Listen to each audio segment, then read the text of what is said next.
इसके बाद एक और बड़ा मार्केट जो तेजी से भागा, दो हैं एक्चुअली, जापान और चाइना। आप पहले किस पे बात करेंगे? चाइना पे बात करते हैं next big GDP point of view से। अब चाइना में क्या था कि 1991 में जो शंघाई कॉम्पोजिट था वो था 95 और 2007 में ये हो गया 6124। या that is the growth of 6346%। 6000%। ओहो, बिटवीन 91 एंड 2000। 16 साल में। 16 साल। This was the era of China. यहाँ पे भी सिमिलर वैसे ट्रिगर्स थे जो अमेरिका में थे, बिल्कुल कमोवेश। 11.35% जीडीपी ग्रोथ था और आपका बाजार ऑलमोस्ट राइज हुआ 29-30%। CAGR यानी इसका जो आप इंडेक्स का जो मल्टीप्लायर है 2.62 है।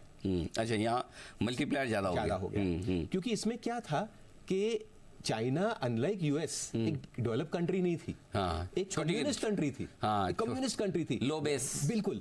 और वहां भी एक ये डेमोग्राफिक यंग पॉपुलेशन आया।